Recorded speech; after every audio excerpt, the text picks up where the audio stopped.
कि अपने देश को आजाद हुए लगभग 69 वर्ष व भारत के संविधान को लागू हुए लगभग 66 वर्ष अब तक बीत चुके हैं और इस अवधि में केंद्र में विभिन्न पार्टियों की सरकारें रही हैं और सबसे ज़्यादा जो सरकार रही है सेंटर में इस अवधि में भारतीय संविधान को लागू होने के बाद या देश को आज़ाद होने के बाद तो केंद्र में सबसे ज़्यादा लंबे अरसे तक हुकूमत कांग्रेस पार्टी ने की है। लगभग 54 वर्षों तक कांग्रेस पार्टी का सेंटर में राज रहा है और अधिकांश राज्यों में भी आज़ादी के बाद अधिकांश राज्यों में भी इसी पार्टी का ही राज रहा है, कांग्रेस पार्टी का। और बीजेपी ने भी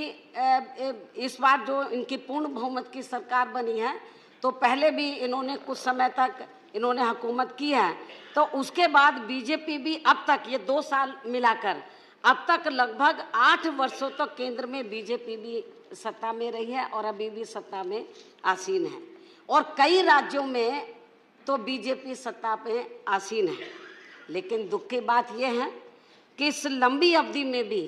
आज़ादी के बाद देश का संविधान लागू होने के बाद इस लंबी अवधि में भी देश में खासकर चाहे कांग्रेस की हुकूमत रही हो, चाहे बीजेपी की रही हो या कुछ समय के लिए अन्य और पार्टियों के सेंटर में हुकूमत रही हो या राज्यों के अंदर रही हो विभिन्न पार्टियों की, कांग्रेस और बीजेपी की, लेकिन दुख की बात यह है कि इस लंबी अवधि में भी देश में खासकर दलित व आदिवासी वर्गों के लोगों का हर स्तर पर अभी तक भी उत्पीड़न होना बंद नहीं हुआ है,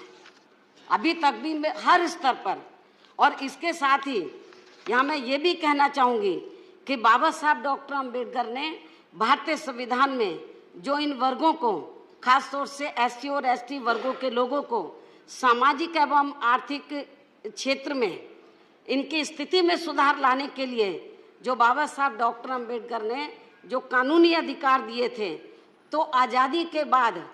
या भारतीय संविधान लागू होने के बाद इस लंबी अवधि में इन वर्गों के सामाजिक और आर्थिक स्थिति में मैं आपको वास्तव में बता रही हूँ कि 50% भी लाभ इन लोगों को नहीं मिला है,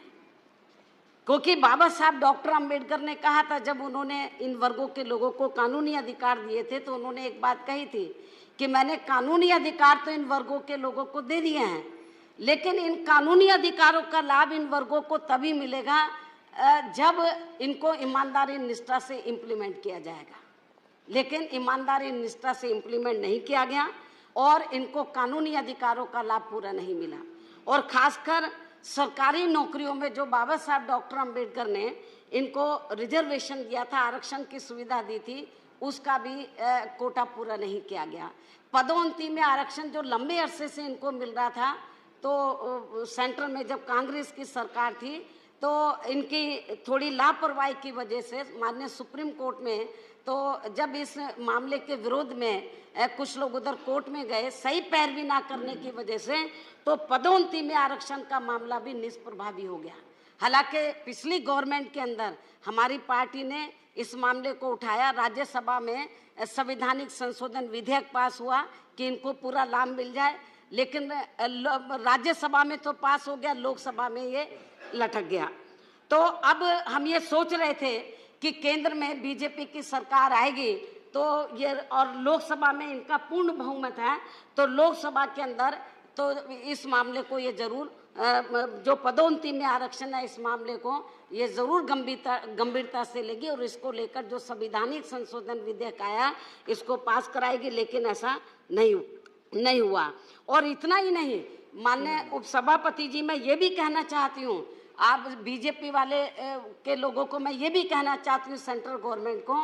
कि आप एक तरफ तो बाबा साहब डॉक्टर अम्बेडकर की जब इस साल 125वीं जयंती थी तो इन्होंने बहुत कुछ उनकी जयंती को मनाने के लिए पूरे देश के दलितों को किस्म किस्म के लालच दिए कि हम ये करेंगे वो करेंगे। एक तरफ तो ये लोग दलितों को बाबा साहब डॉक्टर अम्बेडकर की जयंती मनाने की आड़ में दलितों को किस्म किस्म के आश्वासन दिए, लेकिन वहीं दूसरी तरफ केंद्र की सरकार ने बीजेपी की जो के नेतृत्व में जो सेंट्रल गवर्नमेंट चल रही है, तो इन्होंने अपनी सरकार के ज़्यादातर कार्य प्राइवेट सेक्टर को देकर तो इनका जो आरक्षण था SC ST का, इसको एक प्रकार से निष्प्रभावी बना दिया। ना के बराबर इसको दे दिया, जबकि प्राइवेट सेक्टर में इन वर्गों के लोगों को अभी तक भी आरक्षण की सुविधा उपलब्ध नहीं है। जुडिशरी में जब हम एट्रोसिटीज की बात करते हैं, दलित शोषित समाज के लोगों के ऊपर, SC ST लोगों के ऊपर जब हम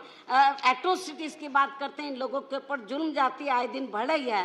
तो लेकिन इनको न्याय नहीं मिलता। इनके मामले कोर्ट कचहरी में बरसों तक चले जाते हैं। जिनके ऊपर जुल्म जाती होती है वो बेचारे मर भी जाते हैं, तब वो केस अपना रफा दफा हो जाता है। जुडिशरी में इनके साथ बड़ा अन्याय हो रहा है। इनको वहाँ, इनके लोग नहीं है वहाँ पर, वहाँ कोई रिजर्वेशन की, हायर जुडिशरी में कोई रिजर्वेशन की व्यवस्था नहीं है, तो ये लोग बेचारे काफ़ी दुखी हैं। और इन सब का, माननीय उपसभापति जी, ये मैं बताना चाहती हूँ कि इन सब का मुख्य कारण केंद्र राज्यों में आज़ादी के बाद से लेकर अब तक केंद्र और राज्यों में जिन भी पार्टियों की सरकारें रही हैं, उनमें से अधिकांश सरकारों की इन वर्गों के प्रति अभी तक भी इनकी पूरे तौर से हीन व जातिवादी मानसिकता का नहीं बदलना है। यानी कि केंद्र और राज्यों में जिन पार्टियों की सरकारें रही हैं, तो अधिकांश केंद्र की सरकार और अधिकांश राज्यों की सरकारों की जो दलितों और आदिवासियों के प्रति जो उनकी हीन और जातिवादी मानसिकता है, जो पुरानी चली आ रही है, संविधान लागू होने से पहले जो मनुवादी व्यवस्था थी, वो सोच अभी तक नहीं बदली है। संविधान तो लागू हो गया है, लेकिन प्रैक्टिकल में तो आज भी मनुवादी जो व्यवस्था है वो उसको ये लोग लागू करते हैं और उसी सोच के तहत इनका उत्पीड़न हो रहा है। यही मेन कारण है कि संविधान तो लागू हो गया, लागू करने वाले लोग ज्यादातर मनुवादी मानसिकता के लोग हैं, पुरानी हीन व जातिवादी मानसिकता के लोग हैं, जिसकी वजह से इनका उत्पीड़न हो रहा है। और यही मुख्य वजह है कि जब दलितों के ऊपर, देश के किसी भी राज्य में जब दलितों के ऊपर कोई भी जुल्म जाती होती है, उत्पीड़न होता है, तो उनको न्याय देना तो बहुत दूर की बात रही, उनकी FIR तक भी जल्दी से नहीं लिखी जाती है।